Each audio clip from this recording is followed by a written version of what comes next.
자, 글로벌 금융위기에 대해서 여러분께 말씀을 드리도록 하겠습니다. 여러분, 글로벌 금융위기가 언제 발발했죠? 언제 발발했습니까? 네, 2008년 9월 15일이었습니다. 저는 글로벌 금융위기가 발발한 그해 초에 이렇게 전망을 했습니다.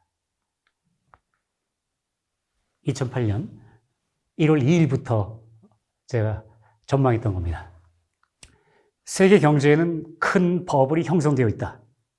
그 버블이 터질 것임은 기정사실이다. 그 버블이 터질 때 한국은 외환 위기부터 맞이할 것이다. 이렇게 전망했습니다.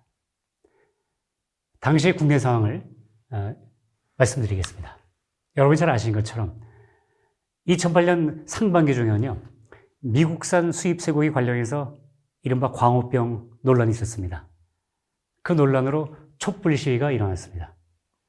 당시 이명박 대통령께서 대국민 사과를 했습니다. 이렇게 해서 꺼질 듯하던 촛불이 고환율 문제로 옮겨붙었습니다. 당시의 평균 환율이요, 이명박 정부 출범 시기인 3월 달에는 3월 평균 환율이 983원이었습니다. 그러다가 6월에 1031원으로 상승했습니다. 이명박 정부 초기에 고환율 정책을 추진했을 수도 있지만 환율이 이렇게 올라간 주된 원인은 고환율 정책 추진이 아니고요, 국제 고유가에 있었습니다. 국제 유가가 높았던 겁니다. 국제 고유가가 어떻게 고환율을 일으킨 문제에 대해서는 여기선 설명을 생략하고 다음 기회에 넘기겠습니다만, 어쨌거나 주 원인이 국제 고유가였음에도 불구하고 촛불이 고환율 문제로 옮겨 붙었던 것입니다. 이명박 대통령께서는 겁을 먹으셨습니다. 겁을 먹은 이명박 정부는 그때 당시에 기획재정부 장관은 강만수 장관이셨고요. 또 그때 당시에 국제금융국장은 지금 금융위원장을 하고 계시는 최종국 국장이었습니다. 참고로 말씀드립니다. 당시 정부에서는 환율을 낮추겠다며 외환보유고 수백억 달러 헐어서 시장에 투매를 했습니다. 하루에 150억 불, 한국 돈으로 15조, 16조 되는 돈이죠. 그 엄청난 규모의 달러화를 외환보유고에서 헐어가지고 하루 사이에 투매하기도 했습니다. 환율 조금 낮추겠다고. 얼마큼 낮았을까요? 6월 달에 1030원이었던, 1031원이었던 평균 환율이 이와 같은 조치에도 불구하고 겨우 1018원으로 13원 하락했습니다. 환율 13원 하락시키려고 피 같은 외환보유고를 수백억 달러, 아마 이때 당시에 600억에서 700억 달러 정도를 추궁했을 겁니다. 어차피 환율이 올랐던 것도 고환율 정책이라기보다는 국제 고유가가 더 큰 원인이었고요. 이렇게 수백억 달러를 헐었음에도 불구하고 환율이 14원밖에 하락하지 않은 것도 고환율의 원인이, 주된 원인이 국제 고유가였기 때문에 그렇습니다. 원인은 국제 고유가였는데 외환보유고만 축냈던 것입니다. 저는 위기의식을 느꼈습니다. 조금 전에 말씀드린 것처럼 세계 경제에 버블이 형성되어 있고 그 버블이 곧 터질 것이고 그 버블이 터질 때 한국은 외환 위기부터 맞이할 것임에도 불구하고 국민과 정부는 이런 선택을 했습니다. 저는 그래서 위기의식을 느껴서 안 되겠다. 일간지에 기고하자. 이렇게 해서 2008년 7월 16일자 중앙일보에 기고를 했습니다. 그 기고문의 요지는 다음과 같습니다. 한국은 외환위기 경보가 울린 상황에 처해 있다. 지금부터는 보유 외환을 무조건 지켜야 한다. 이렇게 기고했습니다. 정말 우국충정으로 기고를 했던 겁니다. 그런데 사후 후 중앙일보 같은 면에 당시 고려대학교 경제학과의 이만우 교수께서 기고를 하셨습니다. 그 글의 제목은 배선영 교수의 글을 반박한다였습니다. 그 글에서 이만우 교수께서는 저의 위기설을 일축하셨습니다. 그리고 외환보유고는 필요할 때 쓰려고 보유하는 건데 왜 그걸 쓰지 말라고 하느냐? 외환보유고는 필요할 때 쓰려고 보유하는 것이다. 그리고 지금은 외환보유고를 풀어서 쓸 때다. 이렇게 글을 쓰셨습니다. 저는 안타까웠습니다. 그러니까 저의 글에 대한 반향은 거의 없었던 것입니다. 국민과 정부는 위기의식을 느끼지 못하셨습니다. 결과적으로 어떻게 됐을까요? 2달이 채 되기 전에 글로벌 금융위기가 발발했습니다. 아까 말씀드린 것처럼 2008년 9월 15일 세계적으로 유명한 투자회사 하나가 파산했습니다. 어딘지 아십니까? 네, 리먼 브러더스입니다. 세계적인 투자회사 리먼 브러더스의 파산을 신호탄으로 글로벌 금융위기가 세계 경제를 엄습했습니다. 당시 세계적인 경제 전문가들 거의 모두는 어떻게 예상했습니까? 이렇게 예상했습니다. 근본의 위기는 1929년 대공황처럼 진전될 것이다. 이제 세계 경제는 향후 오랜 기간 동안 일대 침체를 겪게 될 것이다. 이렇게 전망했습니다.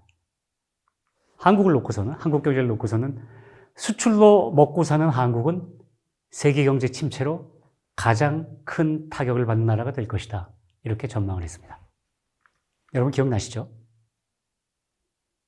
이런 전망하신 분들의 선봉은 누리엘 루비니 그리고 폴 크루건 이런 경제학들이죠. 네, 이렇게 세계적인 경제 전문가 거의 모두가 암울한 전망을 내놓는 그런 분위기 속에서 저는 이렇게 전망했습니다. 저의 글은 2008년 10월 주간동화 660호에 실렸습니다. 저는 그 기고문에서 이렇게 전망했습니다. 근본의 글로벌 금융위기는 대공황처럼 진전되진 않고 조기에 수습될 것이며 한국은 세계에서 가장 빨리 경기가 회복되고 국가 신용도 몇 단계 올라갈 것이다. 이렇게 전망했습니다. 이후 세계 및 한국 경제는 어떻게 됐을까요? 여러분께서 잘 아시는 것처럼 세계 경제는 글로벌 금융위기 발발 3개월 정도 지나면서부터 그 위기가 수습되고 진정되기 시작했습니다. 그리고 발발 후 6개월 정도 지나는 시점부터는 세계 경제가 서서히 회복되기 시작했습니다. 한국 경제는 어떻게 됐을까요? 여러분이 잘 아시는 것처럼 한국 경제는 국가 신용도가 몇 단계 수직 상승했습니다. 일본의 국가 신용도를 추월하기까지 했습니다. 저의 전망은 적중했습니다. 어쩌면 이 전망은 세계적으로 거의 유일하게 적중한 전망일 수도 있습니다. 네, 제가 여기서 잠시 제가 이 글을 주간동화에 기고하게 된 경우에 대해서 말씀드리도록 하겠습니다. 저는 처음에는 이 글을 한 일간지에 투고를 했습니다.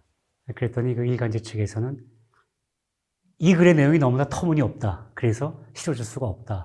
하고 게재를 거절하셨습니다. 그래서 다른 일간지에 투고해 봤습니다. 그 일간지에서는 내용이 전문적이기 때문에 종합 일간지보다는 경제신문에 투고하는 것이 좋겠다 하고 조언해 줬습니다. 사실상의 완곡한 거절이었죠. 저는 이 글을 한 경제신문사에 투고해 보았습니다. 그랬더니 그 경제신문사에서도 편집회의를 거쳤다고 말씀하시면서 글의 내용이 너무나 터무니없기 때문에 실어드릴 수가 없어서 죄송하다라는 답을 주셨습니다. 그때 마침 주간동화에 어떤 젊은 기자분께서 이걸 읽어보시고 내용이 뭔가 진지하다, 신빙성이 있는 것 같다 이렇게 하며 관심을 보이면서 주간동화에 기고해 주기를 희망하셨습니다. 저는 그 기자님 덕분에 저의 이 전망을 주간동화에 기고할 수 있게 되었습니다. 지금 이 자리를 빌려서 주간동화 측에 감사하다는 말씀을 드리도록 하겠습니다. 세계적으로 거의 유일하게 적중한 이 전망이 빛을 발하지 못할 뻔도 했었던 것입니다. 네, 제가 조금 전에 제시했던 글로벌 금융위기에 관한 전망도 이론적 근거에 입각해서 한 것입니다. 감이 아닙니다. 이쪽 그림은 글로벌 금융위기의 발생 메커니즘입니다. 글로벌 금융위기는 이런 메커니즘에 의해서 발생한 것입니다. 물론 기존 경제학은 이런 이론을 가지고 있지 못합니다. 다음 아래 그림은 글로벌 금융위기의 진행 메커니즘입니다. 다른 기회에 상세하게 설명을 올리도록 하겠습니다. 자, 여기서 잠깐 여담을 드리겠습니다. 기존 경제학들 중에서요, 글로벌 금융위기의 글로벌 금융위기 시작이죠. 도래를 예측해서 적중시킨 인사들이 계시다고 합니다. 매스컴을 보니까 누리엘 루비니, 폴 크루그먼 등 10명 내외라고 합니다. 그런데 글로벌 금융위기의 진행 경로입니다. 진행 경로를 적중시킨 인사들은 누가 있을까요? 거의 전무합니다. 이 루빈과 크루그먼, 이 글로벌 금융위기의 시작을 예측해 적중시켰다는 이분들은 위기 발생 이후에 어떻게 예측을 했죠? 그들은 연거푸, 지금의 회복세는 반짝 회복세고 곧 파국이 온다 하며 매번 틀렸습니다. 그렇죠? 이들은 이렇게 글로벌 금융위기가 시작할 때 딱 한 번만 적중시키고 99번을 틀렸음에도 불구하고 여전히 스타덤에 올라 있습니다. 이 글은 여러분 동진시대에 갈홍이라는 학자가 있습니다. 갈홍의 별호가 포박자인데요. 갈홍의 문지 포박자에 나오는 글입니다. 옥석혼효. 옥과 돌, 혼효는 섞인다는 뜻입니다. 옥과 돌이 섞이고 옥이 돌취급을 받고 돌이 옥대접을 받습니다. 현우전도. 현명함과 어리석음이죠. 전도는 왜 주객이 전도된다 그러죠? 뒤바뀐다는 뜻입니다. 현명함과 어리석음이 뒤바뀌는 겁니다. 이런 옥석혼효나 현우전도가 사실은 세상 일입니다. 여담으로 드렸습니다.